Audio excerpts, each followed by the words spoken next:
Donc on était toujours dans ce moment de l'agonie, je vais terminer, et puis arriver quand même à l'arrestation de Jésus. Vous vous rendez compte qu'on est à peine dans le premier acte de ce drame immense, mais il y en a tellement à dire sur chaque mot. J'en suis là seulement dans le bouquin, et encore j'en ai enlevé un certain nombre de morceaux.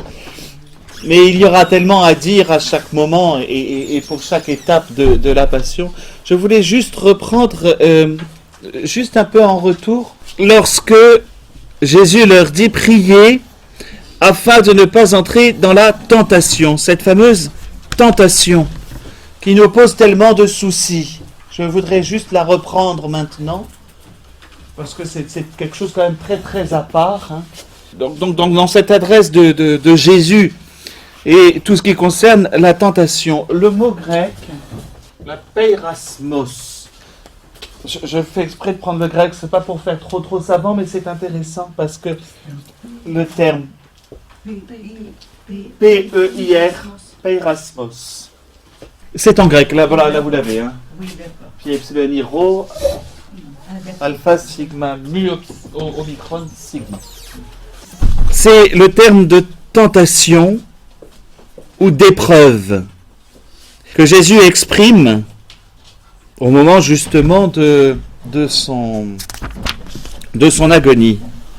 Alors je vous ai déjà dit au départ, cela, on a la tonalité derrière ce terme-là, derrière tous les termes et tout le moment de l'agonie, on a la tonalité, l'écho eschatologique, d'accomplissement des temps qui est présent de manière forte. Mais Jésus met en garde finalement, veillez, priez pour ne pas entrer. Il va le dire à plusieurs moments en tentation. Cette fameuse tentation, j'aimerais bien y venir parce que c'est le fameux problème du ne nous soumet pas à la tentation qui est derrière.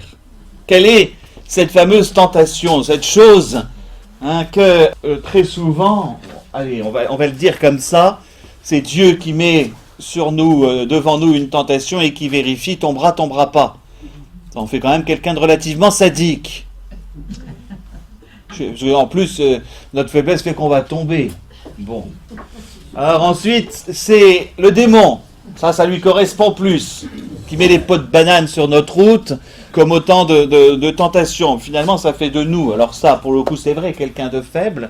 Il y a quelque chose de bien plus grave et de plus important derrière le mot peirasmos. C'est pour ça que je vais le prendre comme tel. Car c'est à la fois pour nous la tentation, c'est aussi, il peut être traduit par le mot épreuve. Et là, évidemment, on a un champ sémantique bien plus large.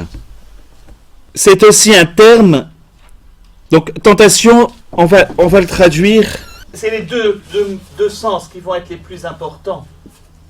L'épreuve. Alors, voilà comment Brown exprime la tentation, ce serait la sollicitation à faire le mal. D'accord ? Sollicitation à faire le mal. Donc c'est le fameux piège qui est tendu sur notre route. D'accord ? Tandis que l'épreuve, alors l'expression qu'il emploie, c'est test par l'affliction.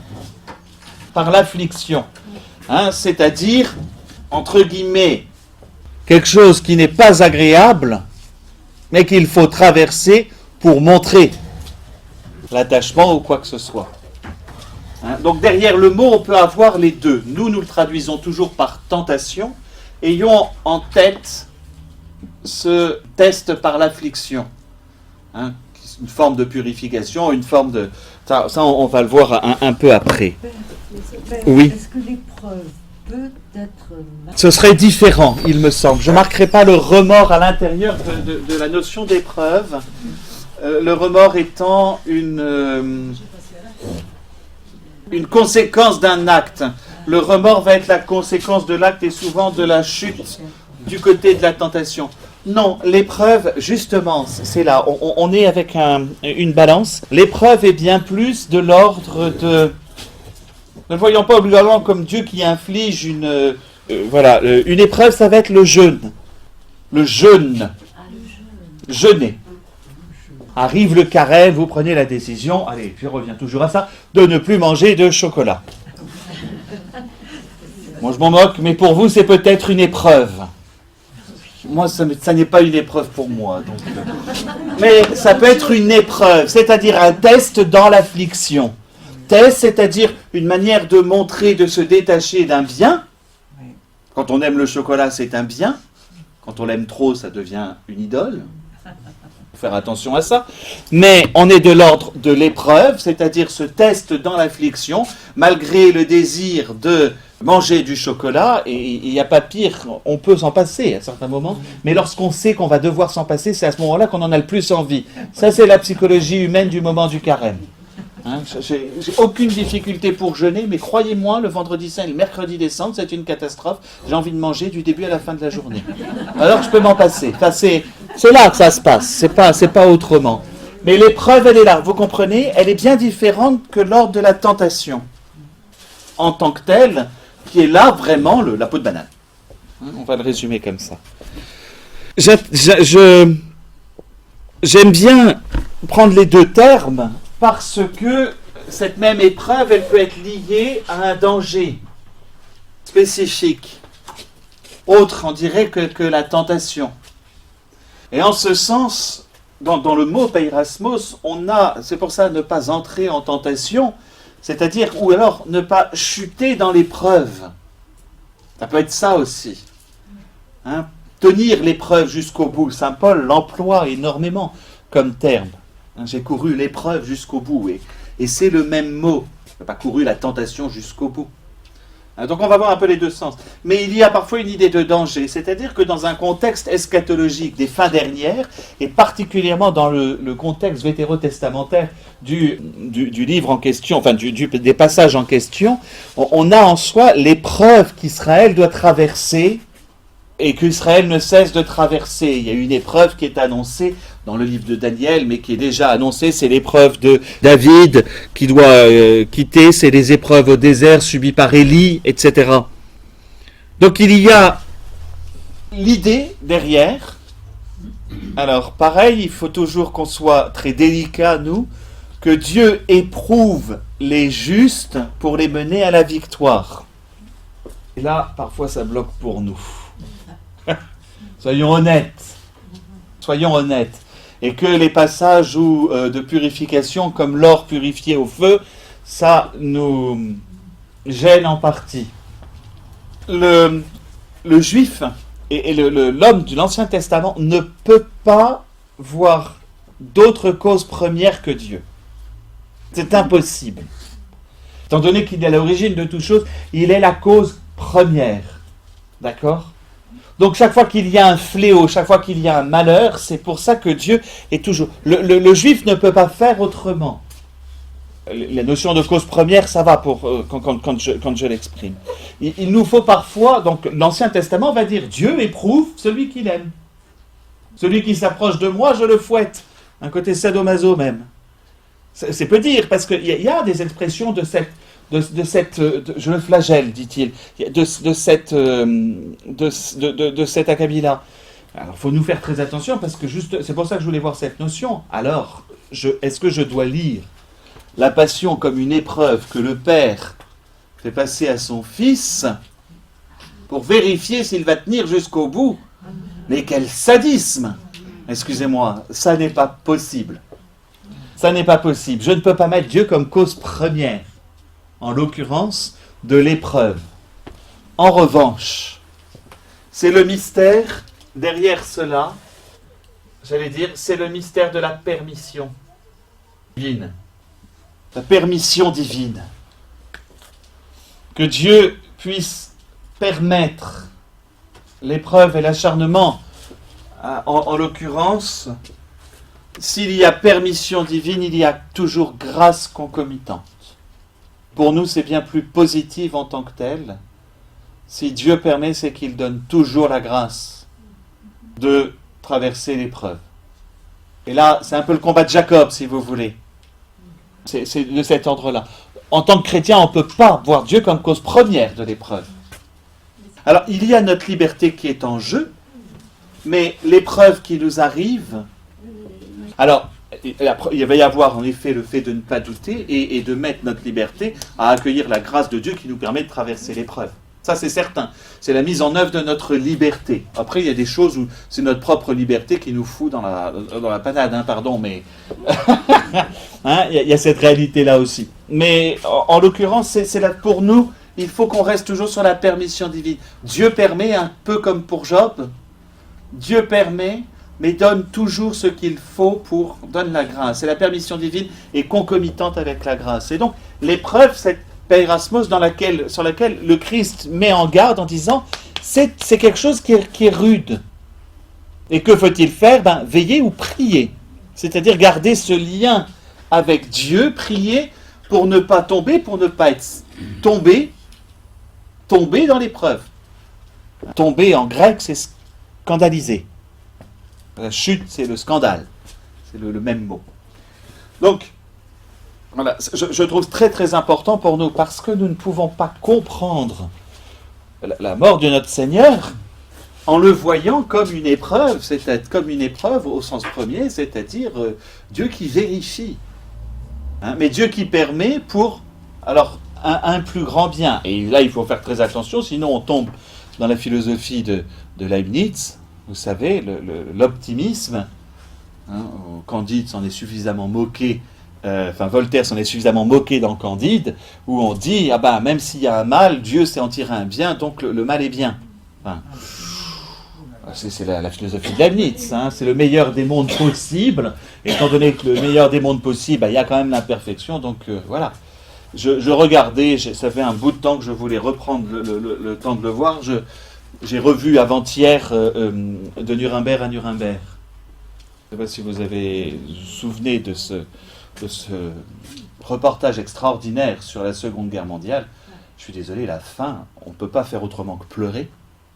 On voit ces corps charriés à la pelleteuse, il n'y a pas d'autre mot, et la notion de l'épreuve, il y a toute une philosophie, une théologie, une réflexion juive, hein, j'entends, pas chrétienne d'abord, juive, qui s'interroge à l'issue de ces événements de la Seconde Guerre mondiale et de la Shoah pour essayer de comprendre, d'entrer dans la compréhension de cette épreuve.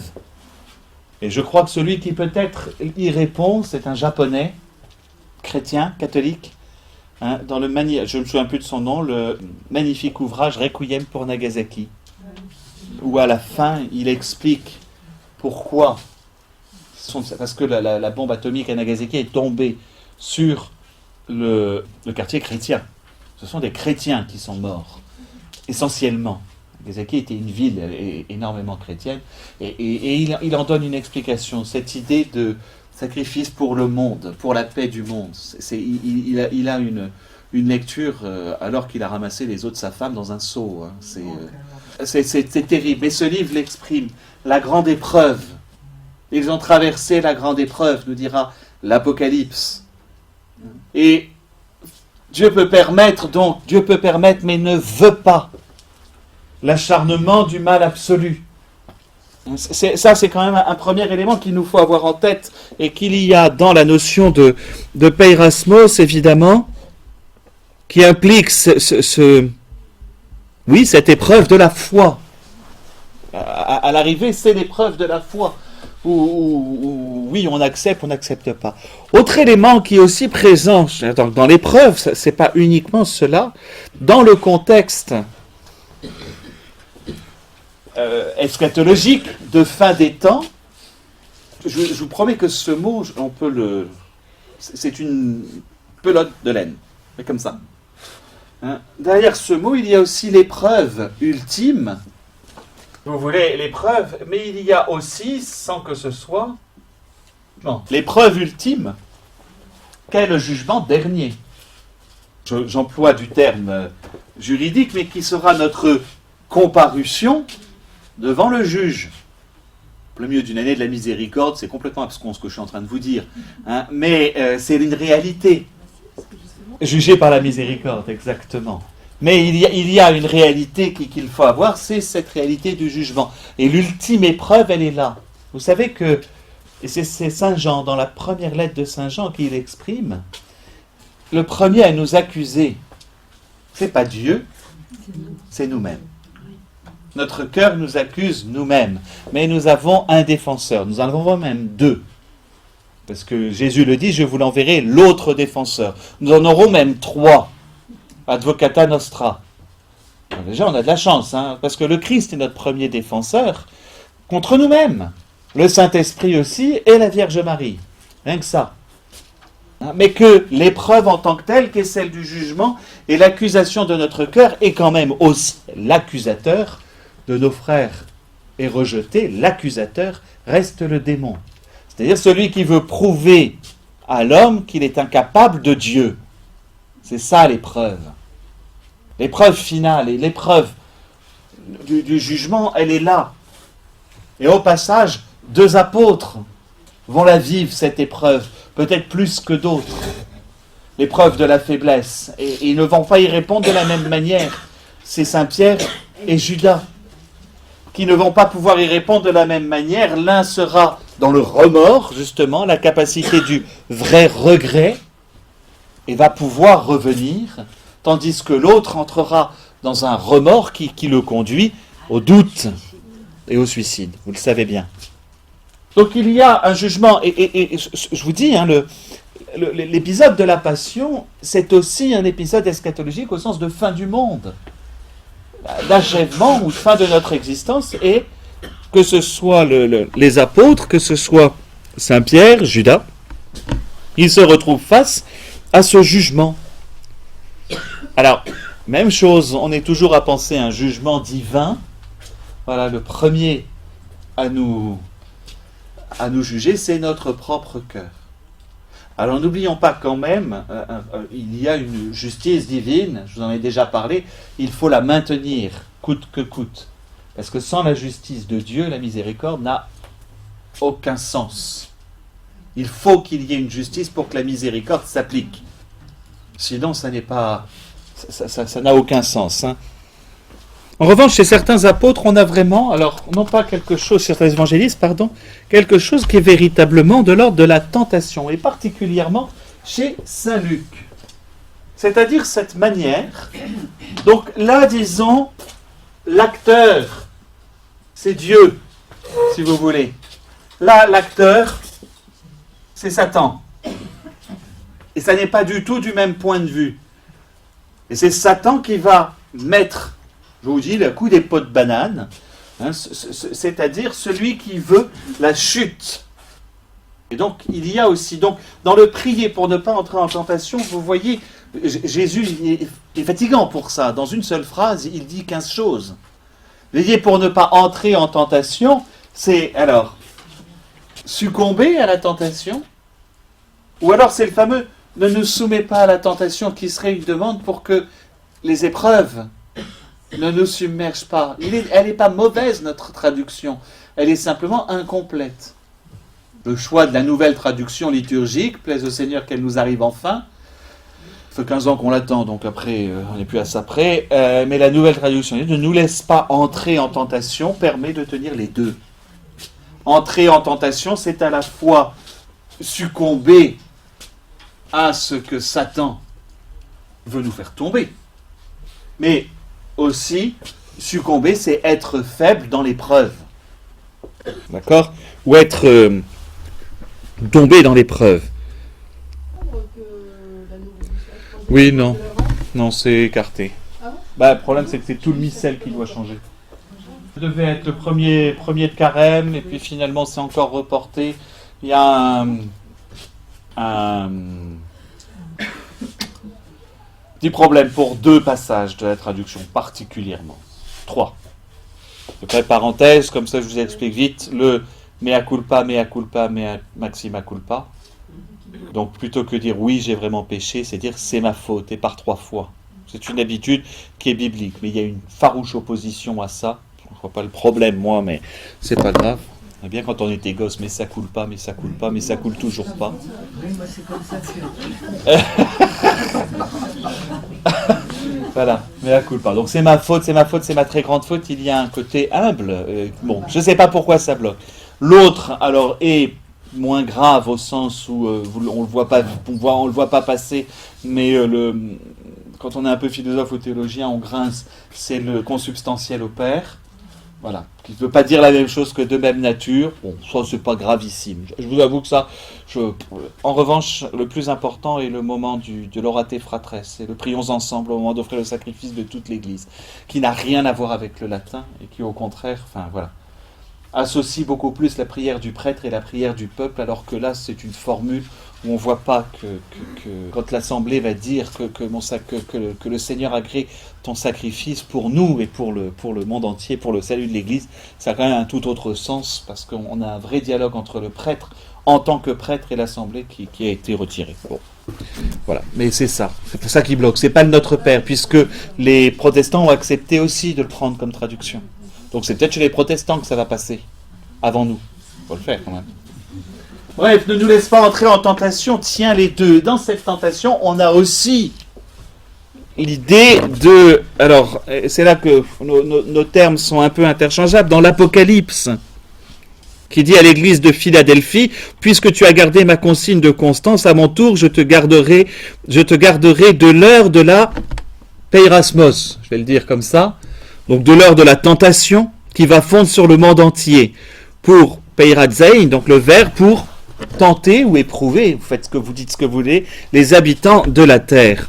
En l'occurrence, ce sont véritablement les souffrances dues au fait que Satan s'acharne. Donc il y a vraiment aussi ce domaine-là. C'est Saint Luc peut-être qui est le plus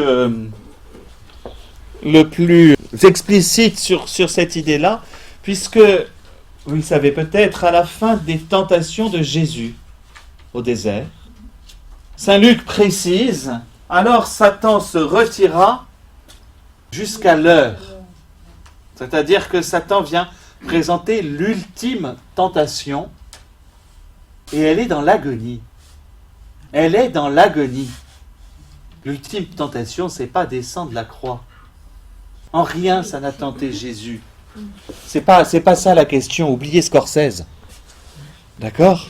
La vraie tentation de Jésus, c'est ce moment-là. D'ailleurs, le terme est employé, Jésus l'emploie au moment de l'agonie. C'est-à-dire dans cette prière qu'il fait monter, l'angoisse qu'il éprouve, à juste titre.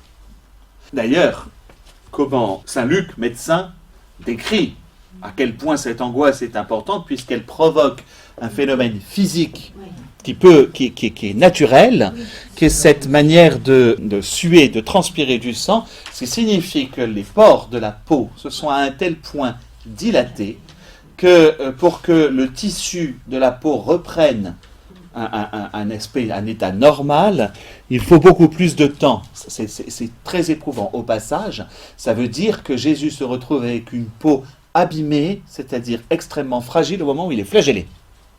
C'est encore plus douloureux. Ce phénomène physique qu'il va éprouver, qui est un phénomène naturel, qui est lié à une angoisse profonde, qui provoque, donc, voilà, faut lire La Passion selon le chirurgien du docteur, c'est Barbet, si mes souvenirs sont bons, où il explique cela, La Passion selon le chirurgien. C'est un chirurgien qui s'est converti en étudiant le linceul, en se disant c'est pas possible d'avoir subi autant d'épreuves. Bref.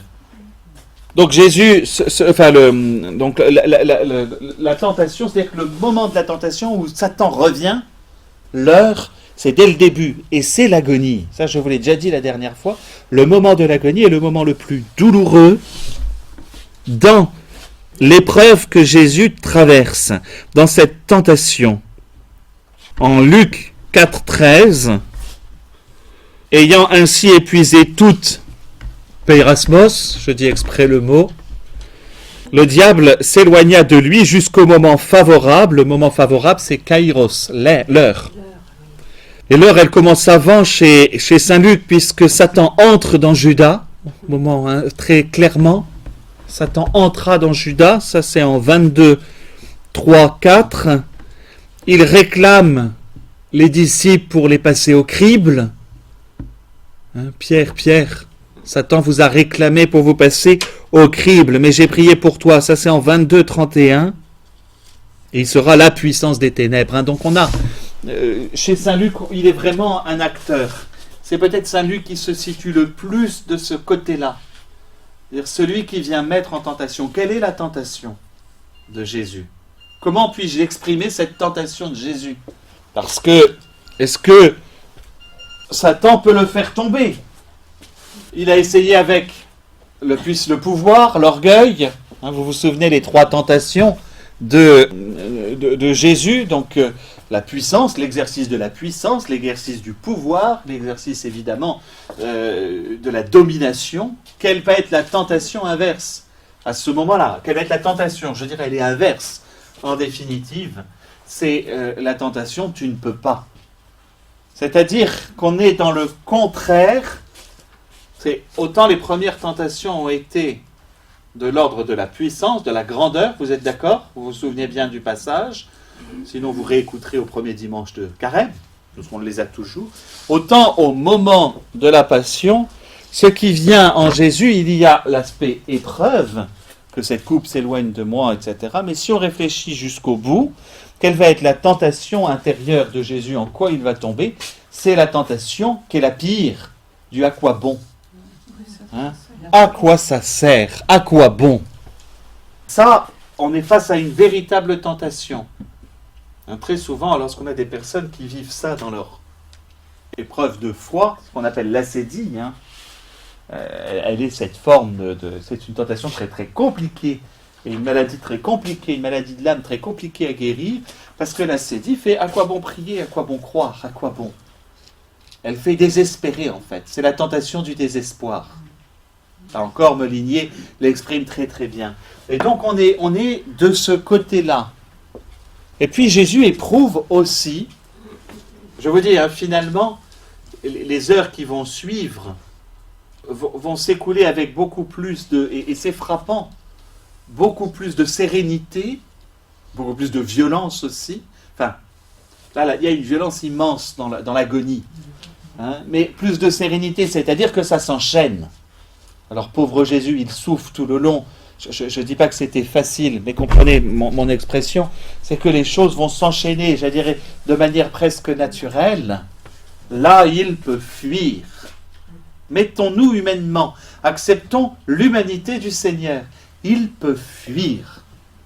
Ou se détracter, il peut mentir, il peut sauver sa peau, il peut refuser.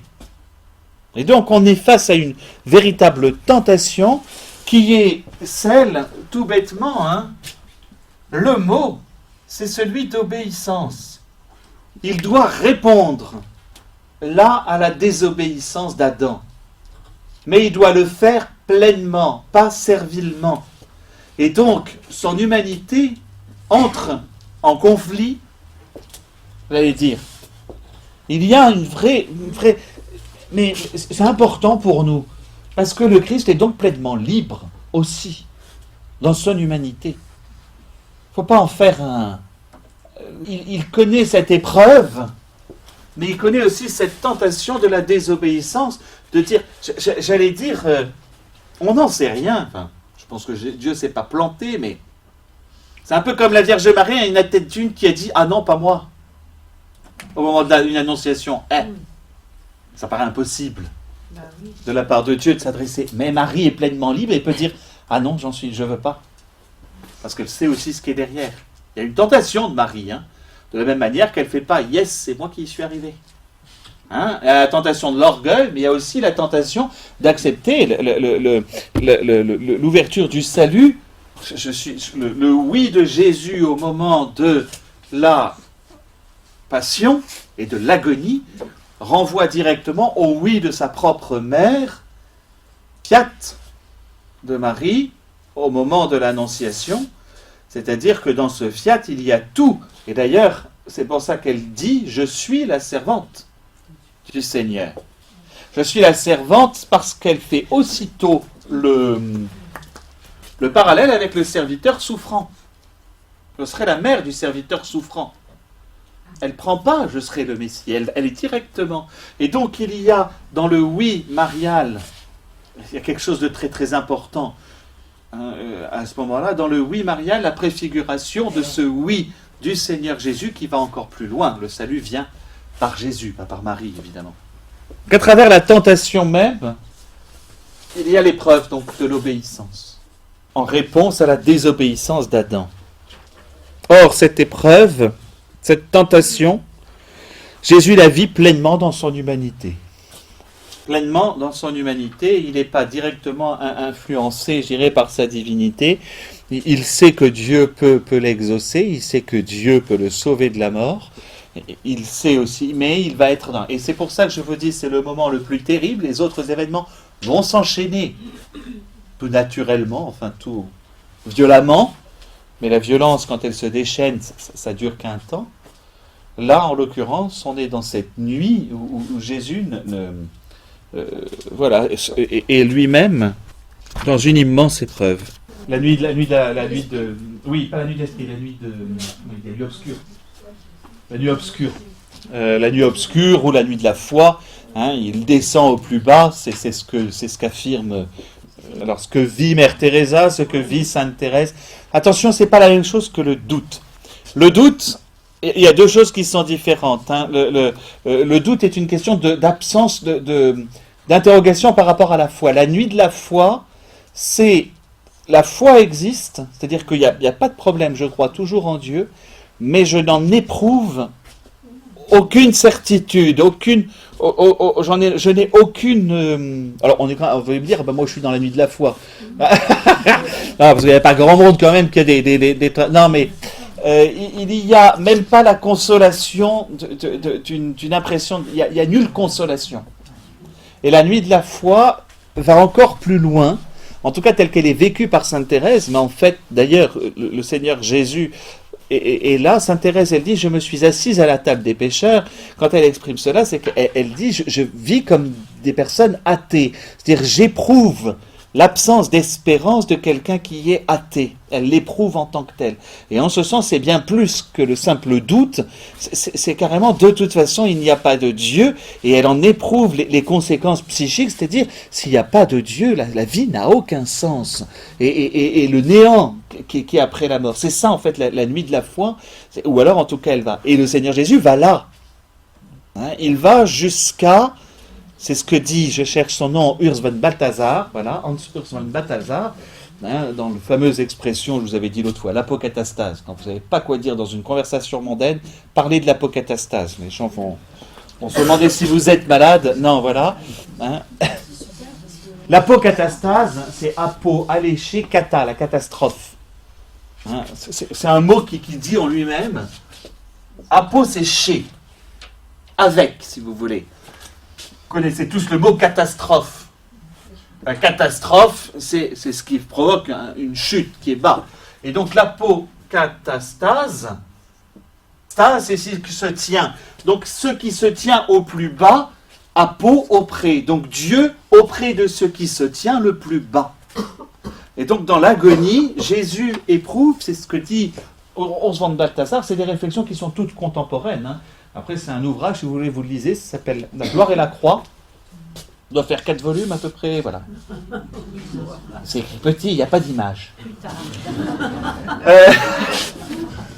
Donc la peau, vraiment, c'est...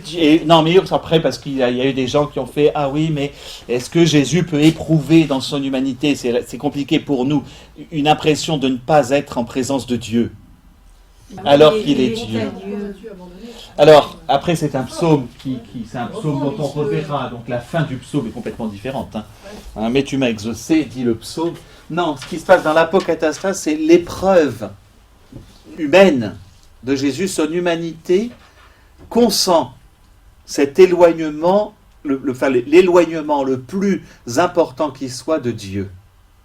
En ce sens, Jésus est descendu plus loin que n'importe lequel damné pourrait descendre. Alors ça, on le verra après. C'est pas une question d'abandon du Père, c'est l'épreuve, c'est ce que Jésus accepte de faire d'abord. C'est pas l'épreuve de l'abandon du Père, c'est que Jésus accepte d'aller le plus loin possible de l'amour de Dieu pour pouvoir y recueillir, c'est ce que dit Balthasar, pour pouvoir faire en sorte que toute personne qui se soit le plus éloignée possible de Dieu puisse revenir. Il est à chercher l'humanité au plus loin. Or, quelle est cette épreuve ? Elle n'est pas au moment de la mort, elle n'est pas dans les souffrances physiques, elle est dans cette agonie. Puisque Jésus accepte, consent à éprouver, à vivre l'absence de Dieu. Eh oui, Alors, La GN. Balthazar, alors explique ça alors beaucoup plus en détail, hein, beaucoup mieux que je ne le ferai d'ailleurs, mais c'est un petit peu compliqué à lire, mais voilà, il exprime vraiment cette idée-là. Oui, l'absence de Dieu, mais c'est évident que c'est l'enfer. Non, c'est pas la géhenne au sens où la géhenne, c'est la punition, entre guillemets. Là, c'est l'enfer vu comme l'absence absolue de Dieu. Alors, on est dans un domaine beaucoup plus théologique, enfin, c'est un peu complexe à exprimer en tant que tel. Mais vous comprenez ce que je vais dire. Ce qui est important, c'est de savoir que dans l'épreuve, la tentation principale de Jésus, c'est d'aller si loin qu'il éprouve l'absence de Dieu, et donc cette épreuve de l'absence de Dieu peut le conduire au réel désespoir. Et quelle est la conséquence du désespoir? C'est le blasphème. C'est renier Dieu. Même s'il est Dieu, Jésus peut, dans son humanité, blasphémer le Père, oui. Vous comprenez? Alors, il ne faut pas en faire un schizophrène. D'accord? Mais étant Dieu et il en a la puissance, c'est sans doute aussi le moment, j'emploie encore un terme, mais l'avantage c'est que ces termes, ils sont les plus, où Jésus, non seulement déjà par son incarnation, l'a vécu profondément, mais c'est le point le plus absolu, si vous voulez, de la fameuse kénose. C'est-à-dire, si vous voulez, l'abaissement. Mais l'abaissement, ça fait encore un petit peu révérence. D'accord? Faire un petit abaissement, puis je vous fais une révérence. C'est pas ça. L'abaissement, la kénose, c'est plus encore, dans le mot kénose, il y a l'idée de se vider de sa propre substance, c'est-à-dire Jésus accepte de se vider totalement de sa divinité pour vivre l'humanité dans la totalité. Évidemment qu'il reste Dieu, mais il accepte de ne pas, enfin voilà, il renonce, si vous voulez, aux attributs de sa divinité pour pouvoir descendre le plus bas possible. La traduction que nous faisons de l'épître aux Philippiens et de l'hymne aux Philippiens est très juste, mais il s'est anéanti. Hein, c'est ça en fait. Il s'est anéanti, prenant la condition de serviteur, devenu obéissant jusqu'à la mort, et la mort sur la croix. Pourquoi Dieu l'a exalté? Vous savez que dans l'hymne aux Philippiens, on a le mouvement d'exitus reditus, Jésus qui part et Jésus qui revient. Non, parce que celui-là est essentiel et que je crois c'est une des clés de la passion. Si nous n'avons pas cette clé-là pour entrer dans la passion du Seigneur Jésus, on ne comprendra pas les épreuves de derrière. Pourquoi est-ce qu'il dit rien? Pourquoi ces réponses? Elles ont tout un sens par rapport à cela, je crois. Et que le moment de l'agonie reste le moment le plus clé, pas le plus important de la passion parce que c'est un tout, mais le moment clé qui nous permet de déchiffrer tout le reste. De déchiffrer tout le reste. Je vais vite passer sur deux termes à côté de cette peirasmos qui sont importants et qui vont avoir lieu dans la prière, mais on les a déjà évoqués. D'ailleurs, ils sont liés. Hein. C'est le thème de l'heure. On l'avait déjà évoqué.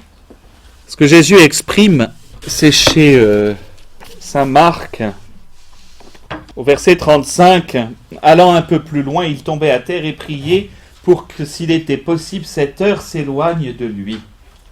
Faute de concordance des temps. C'est pas grave, ça, c'est s'éloigna qu'on devra avoir. C'est au passé, donc le subjonctif devrait l'être aussi. Mais, donc c'est le moment que cette heure, qu'est-ce que c'est que cette heure, vous savez bien. Alors Jésus l'exprime à tellement de moments. L'heure est venue, voici que le Fils de l'homme est livré aux mains des pécheurs. On va la voir, vous le savez aussi, au chapitre 2 de Saint Jean. Mon heure n'est pas encore venue. Et en fait, il y a deux mots. C'est ça qui est intéressant. En grec, l'heure se dit selon deux termes. Ora. Jusque-là, ça va. Ça correspond à peu près à ce qu'on connaît. Et puis, je le disais tout à l'heure, Kairos. L'ora, c'est l'heure précise. Le Kairos, c'est le moment. si vous voulez, le temps, oui, le moment. Oui, on n'a qu'un seul mot. Enfin, maintenant, on va dire c'est le moment, ou c'est l'heure. On va utiliser pareil, hein, mais le kairos, je dirais, a l'aspect de précision. En fait, c'est la même chose que l'on va retrouver lorsque Jésus affirme « les temps sont accomplis ». On a la même expression. Hein. Les temps sont accomplis, ce sera du même ordre.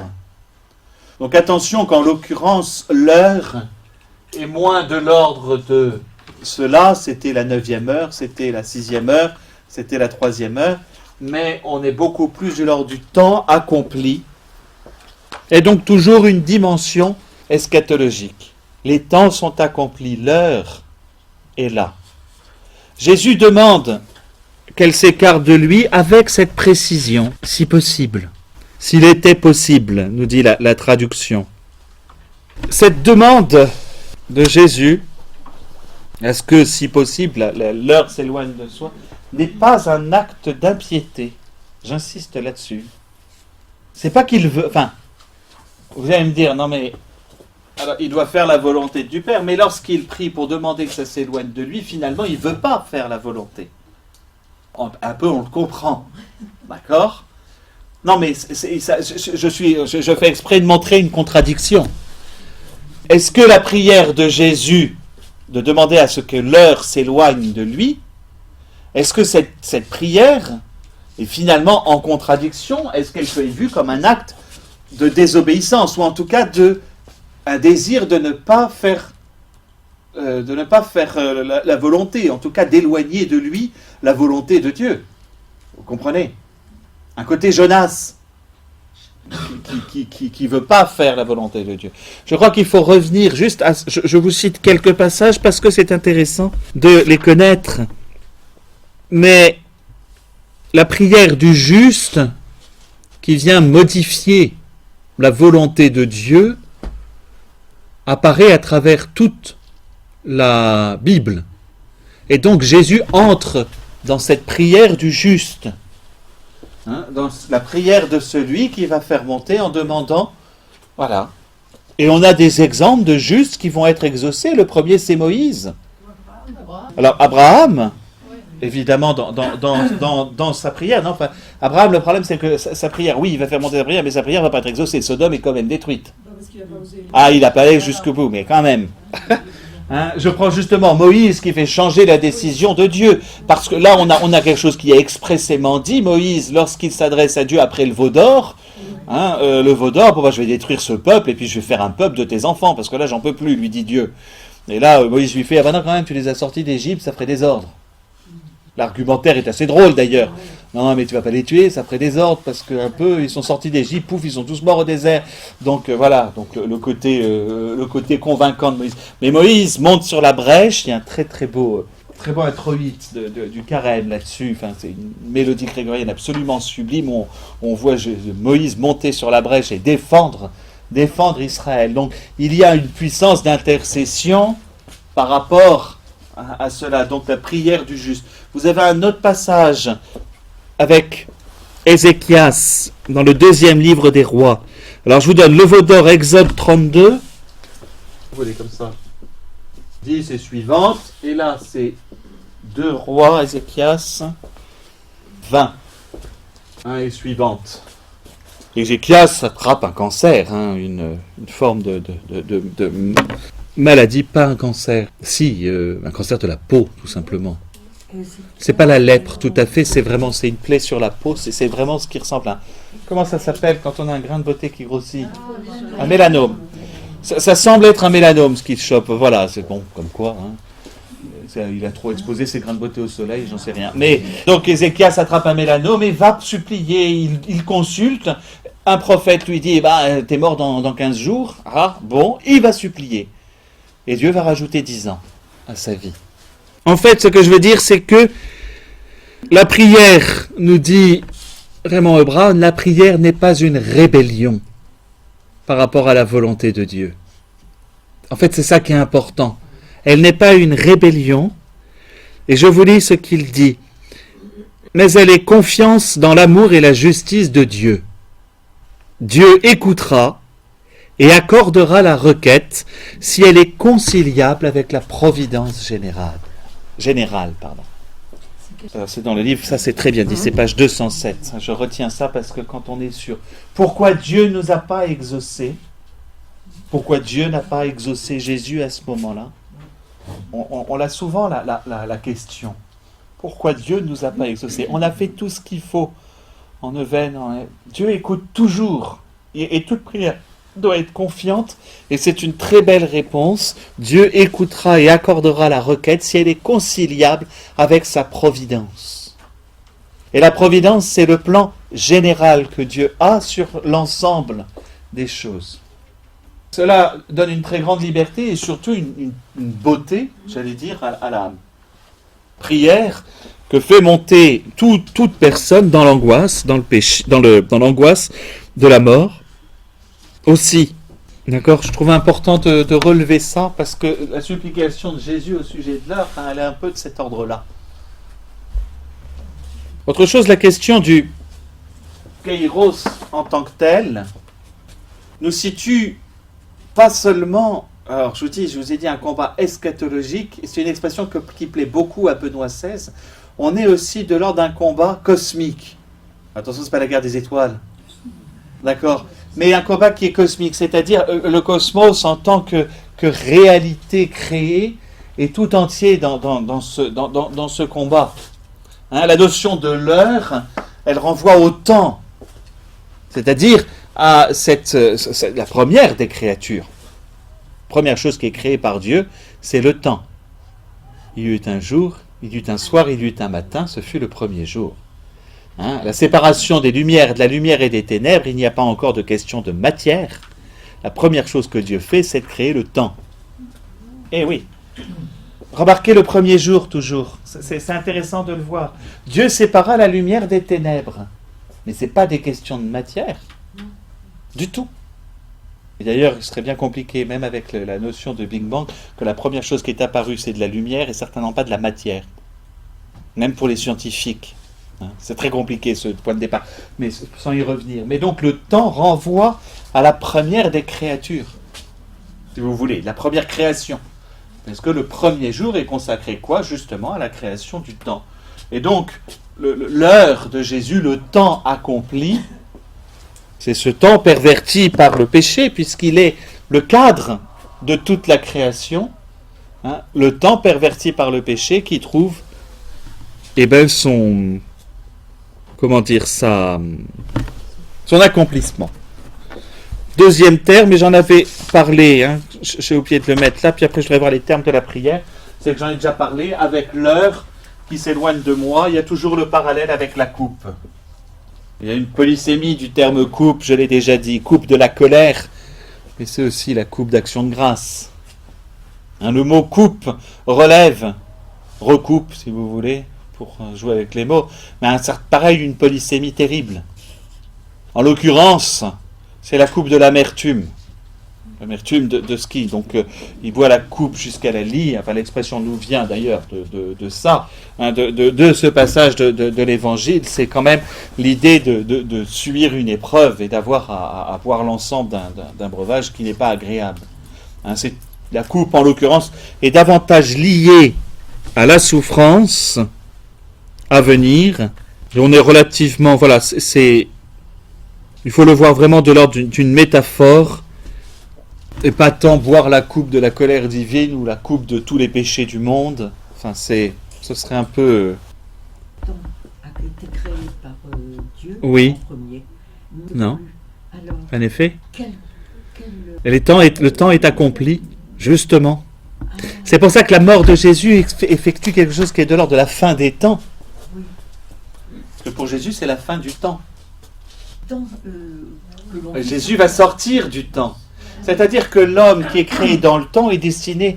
Je crois que c'est surtout par rapport à nous-mêmes, où nous ne nous rendons pas compte ce à quoi nous sommes destinés. Créés dans le temps, nous sommes destinés à ne plus vivre du temps. Voilà. Première créature, j'allais dire, il y a peut-être à mettre en doute ce que je viens de dire en y réfléchissant. La première, on va dire matérielle, je ne sais pas où se placent les anges là-dedans. Je pense qu'ils étaient déjà là, c'est pour ça. Donc dans création matérielle, on va dire. Mais l'homme, né dans le temps, est destiné à vivre hors du temps. Or, que se passe-t-il avec Jésus par la mort et la résurrection? Il quitte le temps. Oui. Alors, on espère, faut espérer la résurrection, moi j'espère, hein, mais... Alors, une chose, parce que c'est complexe, mais là, je ne peux pas faire un cours d'eschatologie, parce que c'est compliqué, parce qu'il y a à fois notre résurrection, c'est-à-dire notre âme qui quitte notre mort physique, mais on a quand même la résurrection des corps de l'autre côté. C'est que la matière aussi, lorsque le temps sera pleinement accompli, la matière est destinée à quitter le temps. C'est-à-dire que le temps est temporaire. D'accord? Non, le temps est temporaire. Avec voilà, la vie en tant que telle, le temps lui-même disparaîtra. Il n'y aura plus de temps. Alors, il était prévu dès le départ que l'homme et la femme, présents dans le temps, quittent le temps, justement, passent du côté de l'éternité de Dieu. Donc, je ne sais pas si on va parler de mort ou pas. Il y avait une manière de quitter, mais qui n'était pas de l'épreuve, c'est-à-dire une manière d'être assumé par Dieu. C'est la question de est-ce que Marie est morte ou pas. Hein, la dormition de Marie n'est pas une... Nous, l'Occident va dire, non, il y a eu séparation de l'âme et du corps, donc mort. Les orthodoxes vont dire dormition. Mais quoi qu'il en soit, Marie est... L'arrivée est la même. Nous, ce que l'on voit, par exemple, ce que l'on voit en tant que catholique, c'est que Marie est assumée totalement. C'est qu'elle bascule du côté de Dieu. Donc elle quitte le temps, en effet. Hein? Donc comme elle est assumée par Dieu, elle est assumée par la divinité, d'où l'expression assomption. À la différence de l'ascension, où Jésus ne fait que rejoindre sa place. Pareil, il quitte le lieu aussi, mais ça, on ne va pas en parler. Hein, non, parce que là, en l'occurrence, Marie, elle est assumée, mais la Vierge Marie elle-même, elle l'est avec son corps, totalement. Donc elle connaît par anticipation ce que nous connaîtrons, nous, à l'accomplissement du temps, lorsqu'il n'y aura plus de temps. Pour revenir, hein, donc on a quand même on a cet aspect-là qui est derrière, évidemment. Je voudrais terminer quand même avec ma coupe, si vous me permettez. Voilà. Non, la notion de coupe est à rapprocher surtout de ce que déjà nous disions de l'épreuve, en fait. Hein. Elle est moins de l'ordre de la tentation. Vous allez dire, autant l'heure peut être celle de la tentation, si vous voulez, autant la coupe, c'est celle de l'épreuve. Et voilà, et Jésus sait, en toute logique, c'est saint Thomas d'Aquin qui le dit, il a une volonté humaine et il a ce désir d'éviter l'épreuve de la croix. Enfin, je sais pas vous, voilà. Je crois qu'on serait dans sa situation. Voilà, tout le monde n'est pas le Seigneur. Après, lui a traversé l'épreuve, donc il peut donner. On raconte. Enfin, voilà, je sais pas si j'aurais été Blanche de la Force montant sur l'échafaud à la fin de. Voilà. C'est un mystère parce que c'est comme un... Oui, c'est exactement ça. À ce moment-là, il accepte. Je préfère de dire cette notion de kénose. Il est pleinement homme dès le départ.